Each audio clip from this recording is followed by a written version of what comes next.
안녕하세요. 마타조 자격증 합격 도우미 아마따입니다.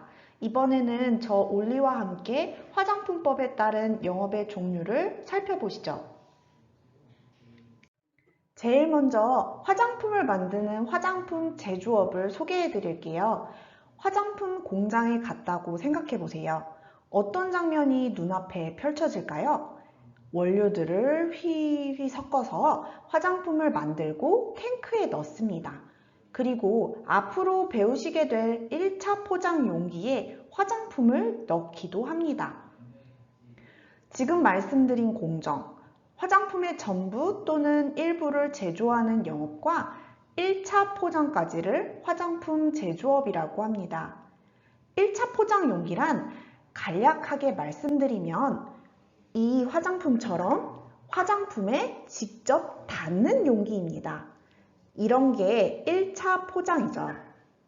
2차 포장만 하거나 표시만의 공정은 화장품 제조업이 아닙니다. 2차 포장은 이러한 1차 포장 용기를 넣는 박스나 혹은 그 안에 들어있는 첨부 문서를 가리키는 거예요.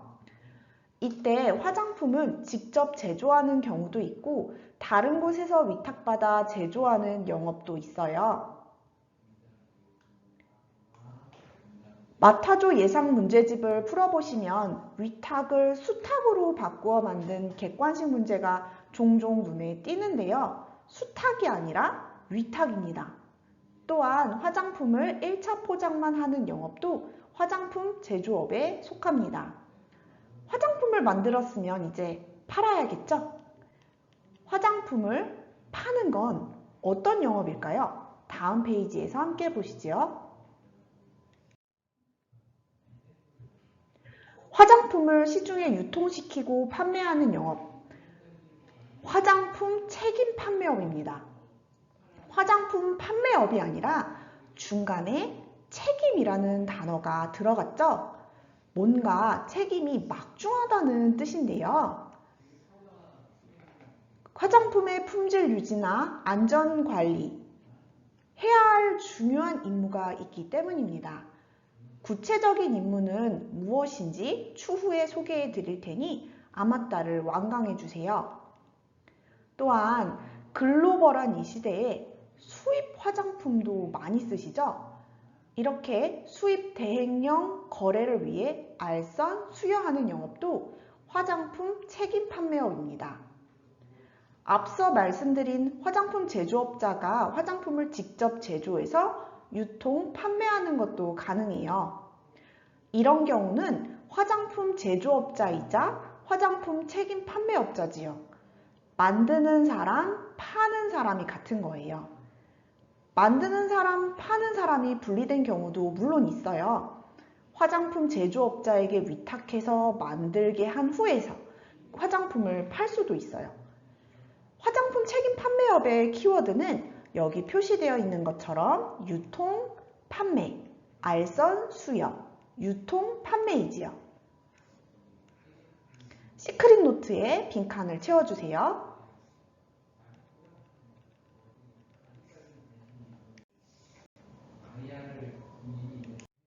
마지막으로 소개해드릴 영업은 아마따 시험과 관련이 아주 깊은 맞춤형 화장품 판매업입니다.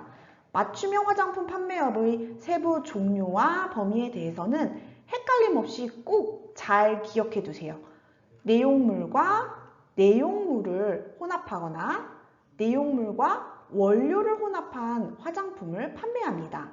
또한 화장품 내용물을 소분한 화장품을 판매하기도 합니다. 여기서 퀴즈! 원료와 원료를 혼합하는 것은 맞춤형 화장품일까요? 아닐까요? 맞춤형 화장품이 아닙니다. 원료와 원료를 혼합하는 건 화장품 제조업입니다. 시험 예상 문제집 단골 문제예요. 그리고 맞춤형 화장품 판매업 신고 제외 대상도 있는데요. 아마따와 함께 공부하시면서 예외사항, 제외사항은 2배로 신경을 써서 봐주세요. 소분 판매를 목적으로 제조, 수입된 화장 비누의 내용물을 단순 소분하여 판매하는 경우는 맞춤형 화장품 판매업 범위에서 제외됩니다. 앞서 랩쌤 선생님이 말씀해 주셨죠? 그리고 이런 경우는 맞춤형 화장품 판매업 신고를 하지 않아도 돼요. 그럼 여기서 궁금한 점이 생기죠? 누가 영업을 등록 신고해야 하나요? 화장품법에 그 자격이 나와 있습니다.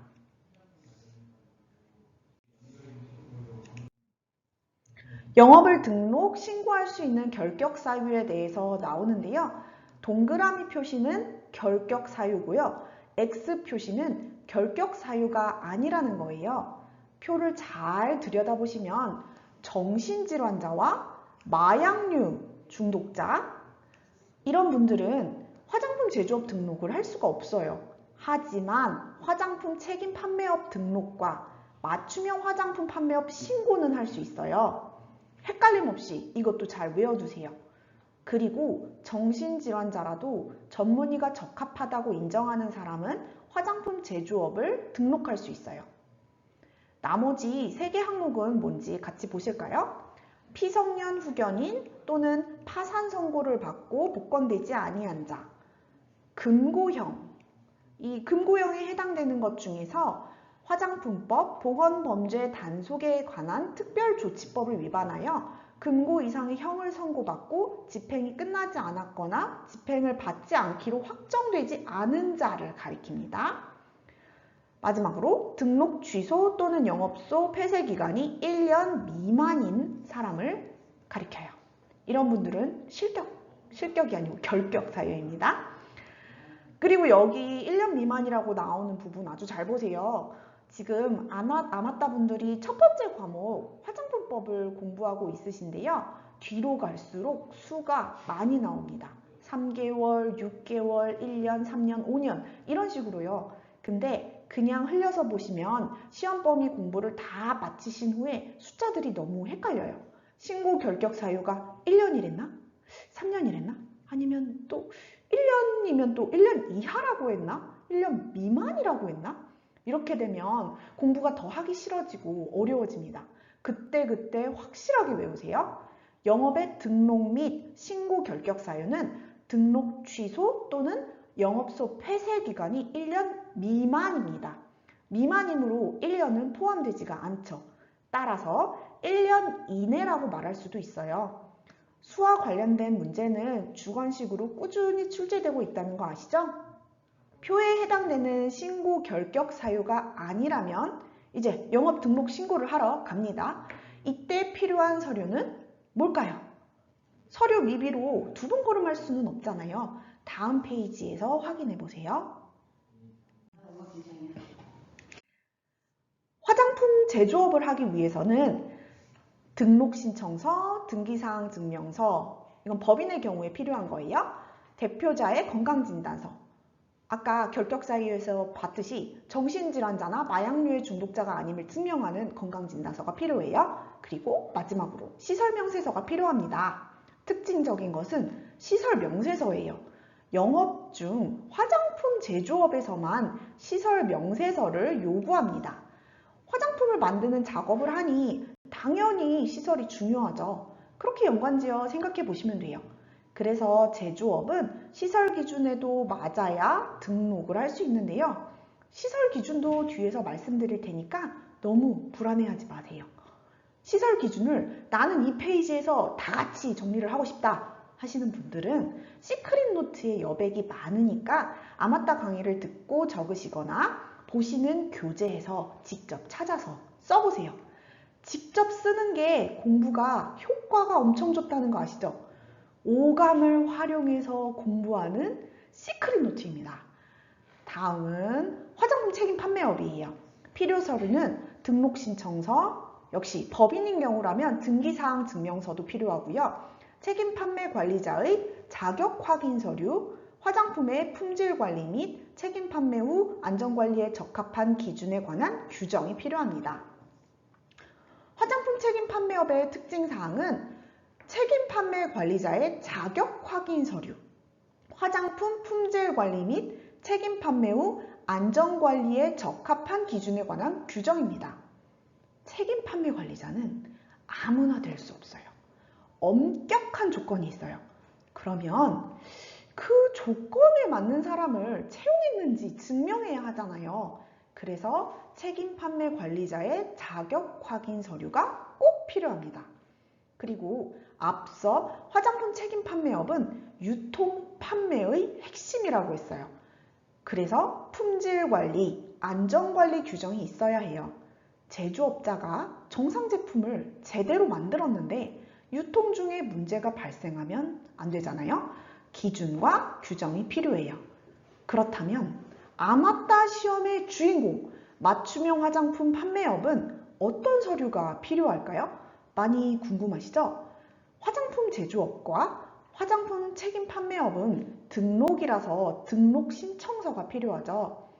우선 맞춤형 화장품 판매업은 신고니까 신고서가 있어야겠죠?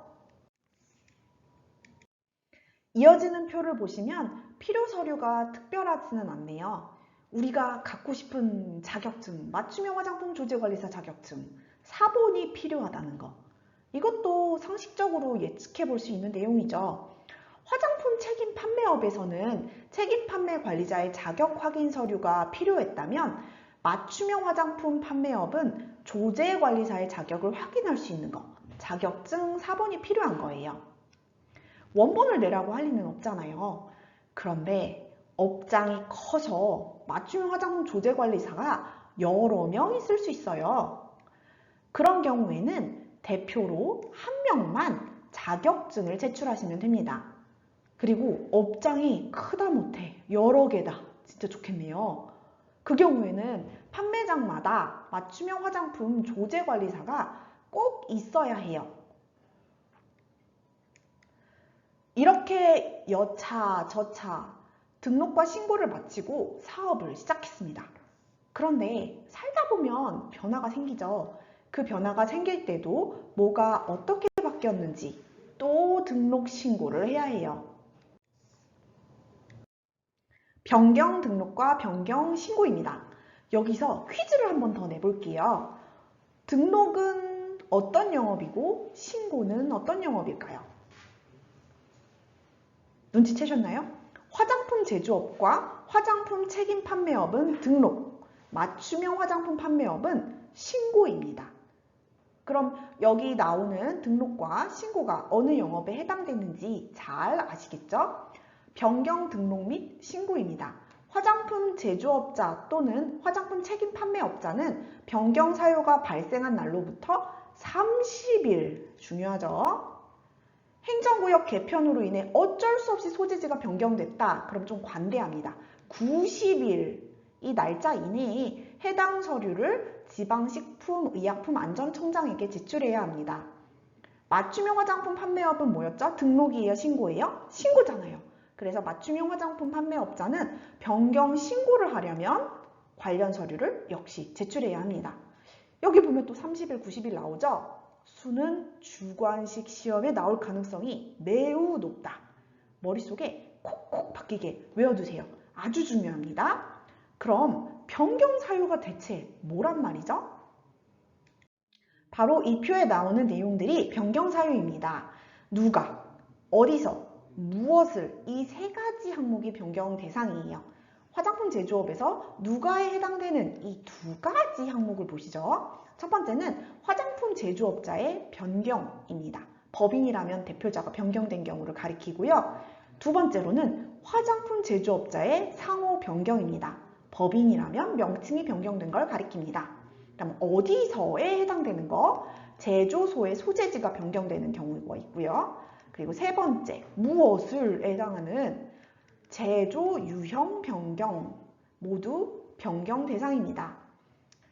그 다음 화장품 책임 판매업을 보시죠. 비슷합니다. 화장품 책임 판매업자의 변경, 법인은 대표자 변경, 화장품 책임 판매업자의 상호 변경, 법인은 법인 명칭 변경. 이게 누가에 해당되는 내용이고요. 화장품 책임 판매업소의 소재지 변경, 어디서에 해당되죠? 그리고 거기서 우리 책임 판매 관리자를 고용해야 하는데 그 책임 판매 관리자가 바뀌는 거, 그것도 변경 대상입니다. 책임 판매 유형이 변경되는 거, 무엇을에 해당되는 내용이죠?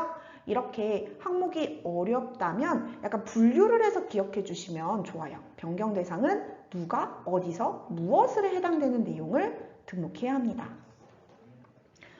그런데 여기 보면 화장품 제조업자, 화장품 책임 판매업자의 변경을 30일 내 미신고를 할 수도 있어요. 어쩌면 그런 경우에 행정처분이 들어가는데요. 여기 첫 번째 항목, 각각 첫 번째 항목에 해당되는 거요. 1차 위반은 시정명령, 2차 위반은 제조 또는 판매 업무 정지 5일, 3차 위반은 제조 또는 판매 업무 정지에 15일, 그리고 4차 이상 위반은 제조 또는 판매 업무 정지 1개월입니다. 맞춤형 화장품 판매업자의 변경 또는 상호 변경을 미신고했을 때도 행정처분은 같습니다. 그리고 소재지 변경 있잖아요. 제조소의 소재지라든지 책임 판매업소의 소재지 변경을 신청하지 않은 경우는 행정처분이 더 세요. 여기서는 1차 위반부터 제조 업무 정지, 판매 업무 정지 1개월, 2차 위반은 제조 업무 정지 또는 판매 업무 정지 3개월, 3차 위반은 제조 업무 정지 또는 판매 업무 정지 6개월입니다. 4차 이상 위반은 등록 취소예요. 자, 맞춤형 화장품 판매업소도 소재지 변경을 미신고하면 역시 행정처분을 받겠죠? 1차 위반은 판매 업무 정지 1개월, 2차 위반은 판매 업무 정지 2개월, 3차 위반은 판매 업무 정지 3개월, 4차 이상 위반은 판매 업무 정지 4개월입니다. 변경을 하지 않으면 이렇게 무서운 일이 벌어져요. 맞춤형 화장품 판매업도 마찬가지예요. 누가, 어디서에 해당하는 사항이 변경 내용입니다. 누가에 해당되는 사항 볼까요? 맞춤형 화장품 판매업자의 변경, 법인은 대표자 변경. 맞춤형 화장품 판매업소의 상호 변경, 법인은 법인 명칭 변경. 그리고 어디서에 해당되는 내용입니다. 맞춤형 화장품 판매업소의 소재지 변경. 그리고 마지막으로 중요한 사람 누가 있죠? 맞춤형 화장품 조제관리사가 변경되는 경우에도 변경을 신고해야 합니다.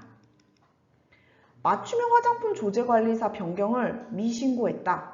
그러면 역시 행정처분 들어갑니다. 1차 위반은 시정명령, 2차 위반은 판매 업무 정지 5일, 3차 위반은 판매 업무 정지 15일, 4차 이상 위반은 판매 업무 정지 1개월입니다. 맞춤형 화장품과 관련된 1차 위반 사항은 반드시 기억해 두세요. 3회 시험에서는 행정처분이 나오지 않았지만 문제은행식 출제 방식이기 때문에 1, 2회 시험에 나왔던 1, 2회 시험에서는 행정처분이 많이 출제되었기 때문에 꼭 다시 문제에 등장을 할 거예요. 그런데 사업을 하다 보면 사업이 생겨서 휴업이나 폐업을 하는 경우가 있어요. 영업의 폐업, 휴업입니다. 영업의 폐업과 휴업은 화장품 제조업, 화장품 책임 판매업, 맞춤형 화장품 판매업 모두 등록이 아닌 신고입니다. 수가 많이 등장하니까 잘 외워주세요. 영업의 폐업 및 휴업 신고, 사유는요. 폐업 또는 휴업을 하려는 경우, 휴업 후 그 업을 재개하려는 경우에도 신고해야 합니다. 일단 신고 기한입니다. 폐업과 휴업 재개한 날부터 20일 이내에 해주셔야 해요. 제출 서류는 화장품 제조업이라면 등록필증, 화장품 책임 판매업도 등록필증, 맞춤형 화장품은 신고하니까 맞춤형 화장품 판매업 신고필증이 필요합니다. 단 이것은 폐업 또는 휴업의 경우에만 해당하는 거예요. 그리고 폐업 또는 휴업을 한다는 신고서를 제출해요. 제출처가 지방식품의약품안전청장입니다. 이거 어디서 많이 들어본 얘기인데요? 네, 많이 들어봤습니다. 식품, 의약품, 안전처장이 있습니다. 여기서는 안전처장이에요. 근데 여기 제출하는 곳은 지방식품의약품안전청장입니다. 구분을 잘 해주세요. 말이 비슷하니까. 자, 그리고 우리가 제외사항, 예외사항은 항상 주목해서 잘 보기로 했어요. 제외사항입니다. 휴업기간이 1개월 미만이거나 그 기간 동안 휴업하였다가 다시 업을 재개하는 경우는 제외입니다. 또한 식품의약품안전처장은 폐업 및 휴업 신고를 받은 날로부터 7일 이내에 신고 수리 여부를 신고인에게 통지해야 합니다. 시설 기준에 대한 사항은 객관식으로 출제되는 경향이 있어요. 화장품 제조업에서는 시설 명세서를 필수적으로 제출해야 하지요. 이 기준은 3번, 4번 정도 읽고 넘어가시면 돼요. 제조 작업을 하는 다음 시설을 갖춘 작업소, 화장품을 만들 때 깨끗해야 하잖아요. 쥐, 해충, 먼지 등을 막을 수 있는 시설, 작업대 등 제조에 필요한 시설 및 기구, 가루가 날리는 작업실은 가루를 제거하는 시설, 원료, 자재 및 제품을 보관하는 보관소, 원료, 자재 및 제품을 품질 검사를 위해 필요한 시험실, 품질 검사에 필요한 시설 및 기구가 있습니다. 여기서 아직까지 시험에 제출되지는 않았지만 품질 검사를 위탁할 수도 있어요. 제조소에서. 그 경우에 품질검사 위탁기관이 따로 존재를 하는데 보건환경연구원, 시험실을 갖춘 다른 제조업자, 식품의약품 분야 시험검사 등에 관한 법률에 따른 화장품 시험검사기관, 한국의약품 수출입협회가 있습니다. 참고로 나는 알아두고 싶다 하시는 분들은 시크릿 노트 여백에 적어주세요. 그리고 시설 기준이 면제되는 경우도 있어요. 어느 경우냐면요. 일부 공정만 제조하는 경우, 품질 검사를 위탁하는 경우, 방금 말씀드렸죠? 위탁하는 업체들 말씀드렸어요. 해당 공정에 필요한 시설 기구만 있어도 가능합니다. 화장품 외의 물품 제조도 가능해요.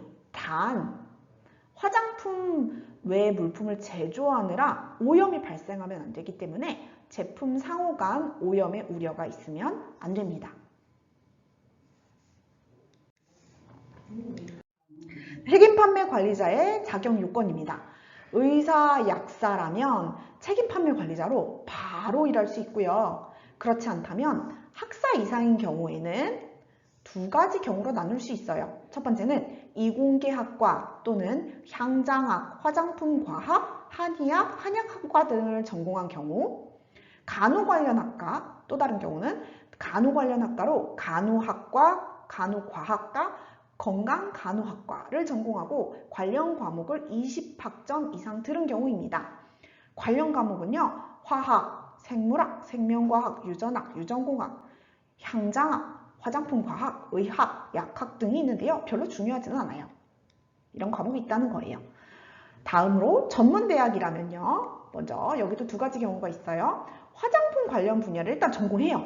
전문대학을 졸업합니다. 그 다음 화장품 제조 또는 품질관리 업무에 1년 이상 종사한 사람, 또는 역시 간호 관련 학과, 간호학과, 간호가학과, 건강간호학과, 발음이 정말 어렵습니다. 간호과학과. 자, 이런 과들을 전공하고 관련 과목을 20학점 이상 이수한 후 화장품 제조나 품질관리 업무에 역시 1년 이상 종사한 자, 이런 분들은 책임 판매 관리자가 되실 수 있어요.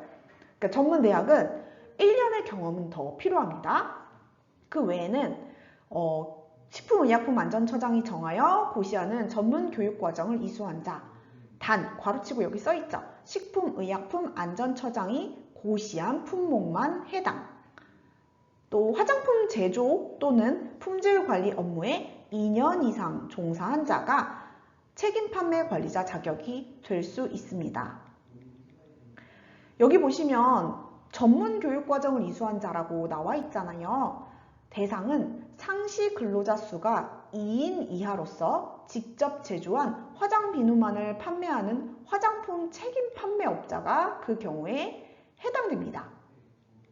또한 상시 근로자 수가 10인 이하인 화장품 책임 판매업자인 경우에는 그 책임 판매업을 경영하는 화장품 책임 판매업자가 책임 판매 관리자의 자격 요건을 충족하는 경우 겸직을 허용하는 조건도 있습니다.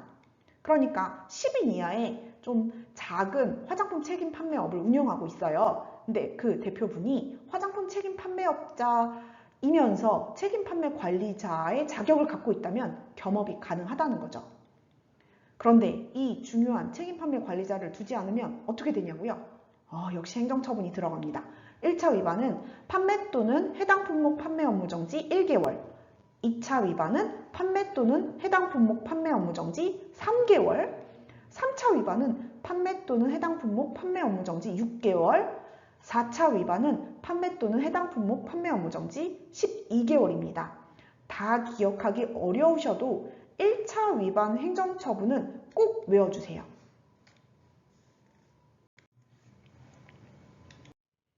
책임 판매 관리자의 상세 업무입니다. 책임 판매 관리자의 상세 업무는 크게 두 가지로 나뉘는데요. 품질 관리 업무, 책임 판매 후 안전 관리 업무가 있습니다.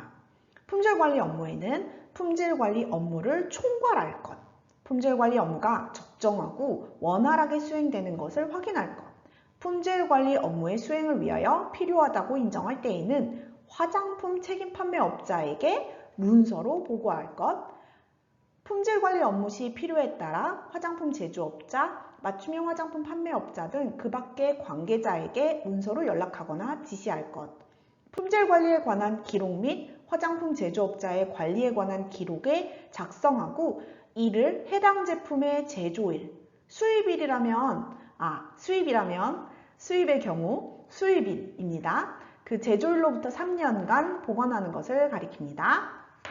책임 판매 후 안전관리 업무도 중요하죠. 안전 확보 업무를 총괄할 것.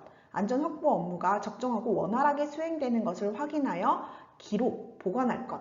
안전 확보 업무의 수행을 위하여 필요하다고 인정할 때에는 화장품 책임 판매업자에게 문서로 보고한 후 보관할 것. 이렇게 있습니다.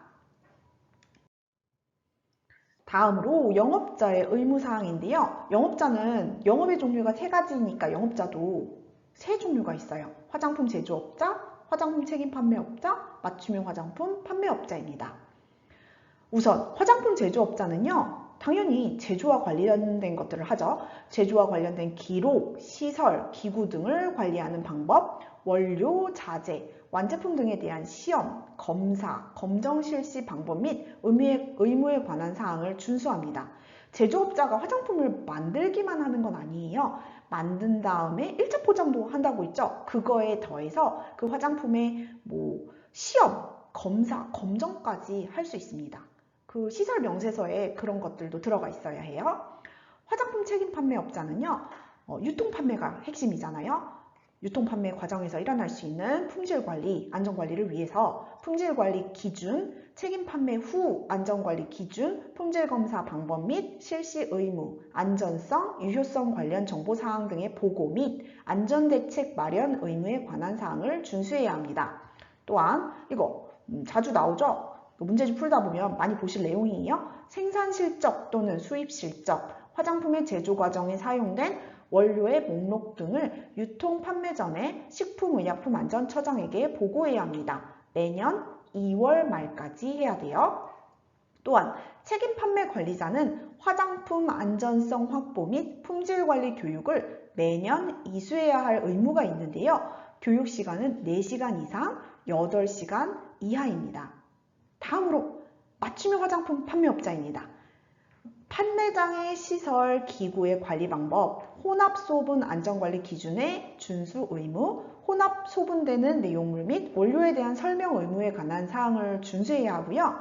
맞춤형 화장품 조제관리사도 화장품 안전성 확보 그리고 품질 관리의 교육을 매년 이수해야 할 의무가 있습니다.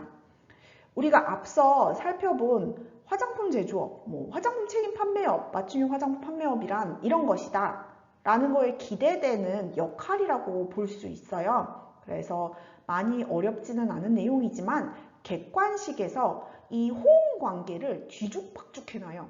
예를 들면 생산 실적 또는 수입 실적, 이 보고는 화장품 책임 판매업자가 하는 건데 화장품 제조업자가 한다고 만들어 놓는 거죠. 문항을. 그런 거 잘 찾으실 수 있을 정도로 읽고 넘어가시면 돼요. 영업의 승계입니다.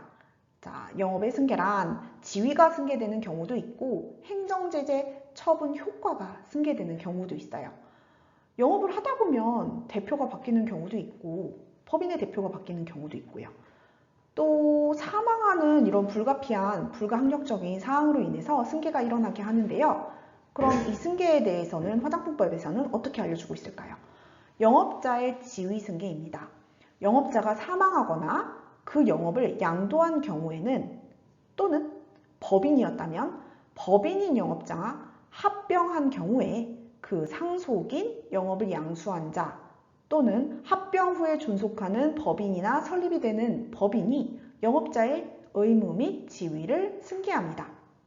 말은 어려운데 내용 자체는 쉽죠? 양도, 양수한 영업자나 법인이 지위를 승계한다는 거예요. 다음으로 행정제재 처분 효과의 승계입니다. 내가 넘겨받은 법인 혹은 영업이 행정제재 처분을 받고 있을 수 있어요. 뭐 판매 업무 정지라던가 영업정지를 지금 처분을 받고 있는 경우일 수 있죠. 3개월을 받았는데 내가 양수를 받았는데 아직 그 행정처분이 안 끝났네? 그런 경우에 대해서 말씀드리겠습니다. 행정제재 처분 기간이 끝날 날부터 1년간 해당 영업자의 지위를 승계한 자에게 행정제재 처분 효과가 승계가 됩니다. 행정제재 처분의 절차가 진행 중일 때에는 해당 영업자의 지위를 승계한 자에 대해 절차를 계속 진행합니다. 근데 여기서도 제외가 되는 경우가 있어요. 승계한 사람이 나는 몰랐어요. 나는 몰랐어. 근데 이렇게 말로만 하는 게 아니라 이 처분이나 위반 사실을 진짜 몰랐다는 거, 알지 못했다는 거를 증명하는 경우라면 행정제재 처분의 효과가 승계되지 않습니다. 자, 오늘 저 올리와 함께 영업의 종류에 대해서 살펴보셨는데 어땠나요? 네, 많이 어렵지 않으셨죠? 이 화장품법 이것만 잘하셔도 반은 하신 거예요. 포기하지 마시고 끝까지 공부해서 우리 아마따들도 맞춤 화장품 조제관리사가 될 수 있다는 걸 보여줍시다. 그럼 다음 강의에서 또 만나요.